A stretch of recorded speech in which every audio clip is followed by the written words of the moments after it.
UK and make a documentary on the British daughters or their poor people? Have you ever wondered why Indian media do not go abroad to make a documentary on American or European slums and highlight other nations' sufferings and problems? It is because Indians prefer to first fix their own problems, and by doing that, they set up a great example of practicing and not only preaching.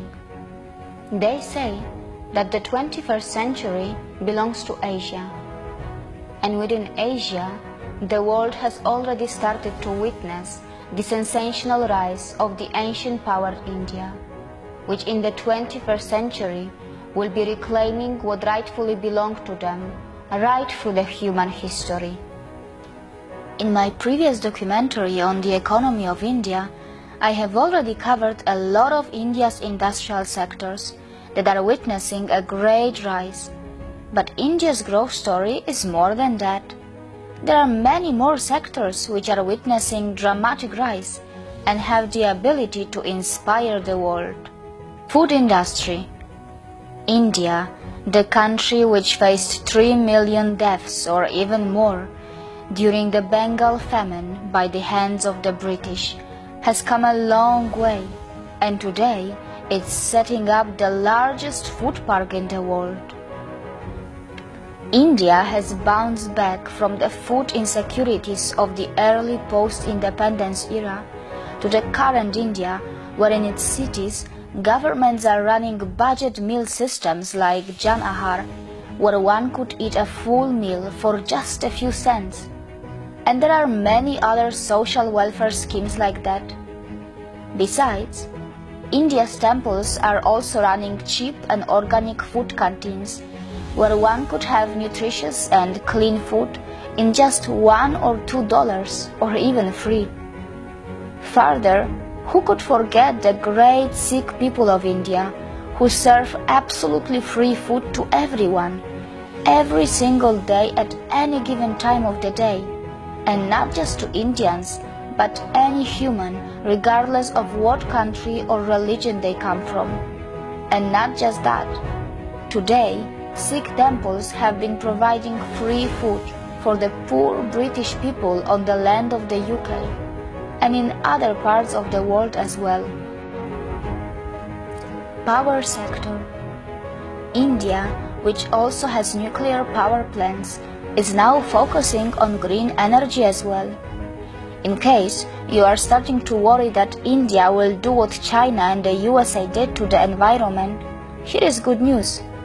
Even with its massive population and exploding growth, India comes nowhere close to the per capita carbon dioxide emissions of other nations.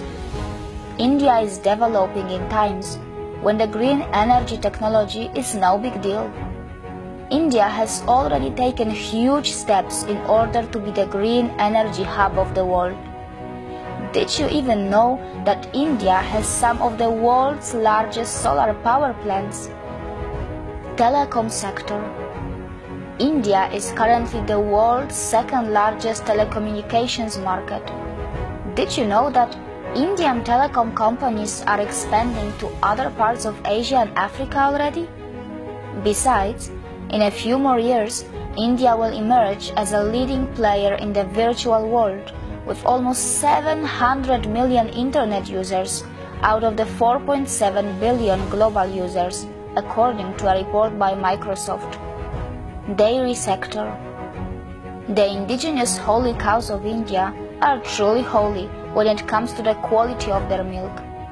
Did you know that the indigenous Indian Vedic cows produce A2 milk, which according to the scientists is considered the best type of milk for human consumption? It is not a surprise that Brazil, which is now a big player in dairy, realized it a long time ago and imported Indian breed cows. India has always been as one of the top milk producing countries in the world.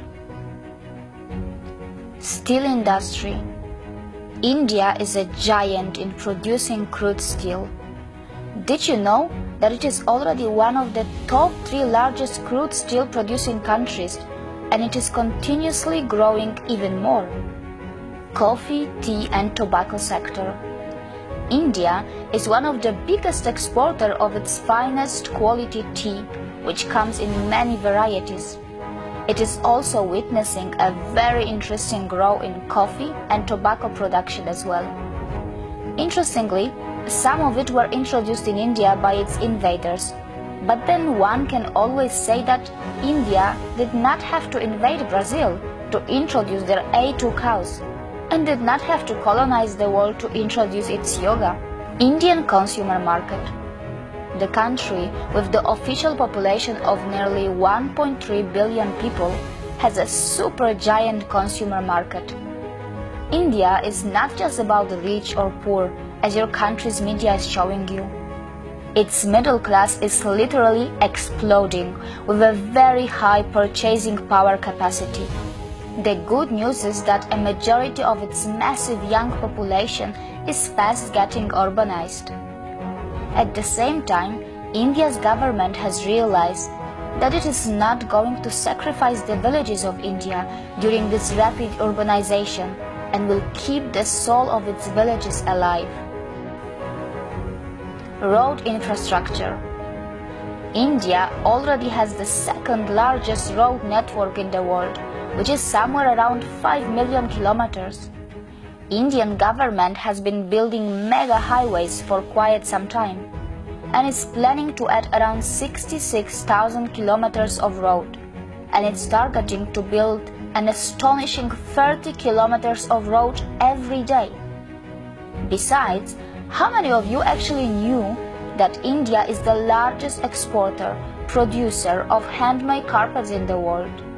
It is also one of the biggest exporters and producers of cashew nuts and cotton yarn, and it also has a booming chemical industry.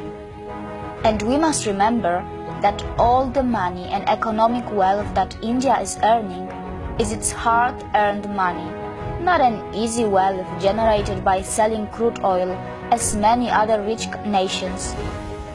India will continue to serve the humanity in the world and will continue to play the role of the mother for the world by its both types of wealth, spiritual and economical. India is a country which is the only place in the world where all religions have been coexisting for the longest period of time. People of Indian origin who have settled outside India are the role models for any immigrants in the world because of their excellent discipline, almost no crime record, and for spreading love and humanity. Indians are perfectly mingling in the international society by participating actively in the foreign lands growth, and are also sticking to their own roots and great culture by serving the Mother India in so many ways. If you are wondering why no Indian made such kind of documentary, or why the government of India does not promote its achievements like other countries, it is because Indians do not believe in celebration until the mission is accomplished, and their mission is not to colonize, loot or hurt anyone, but bring the world together. India is a spiritual and economic powerhouse, which does not boast, and that is why someone else who is not from India had to speak out in the end, as I did. And these are just the signs of a great nation who everyone criticizes. But India doesn't criticize others just to justify their own problems, because India likes to be the change that it wants to see in others. Most of India's own problems are a gift from the invaders. But India knows that to make the world a better place, it has to grow not only economically, but it also needs a moral and spiritual growth, which further can lead to the organic growth of the world. As much before than the modern globalization of today, India had realized that the world is one big family. see you again.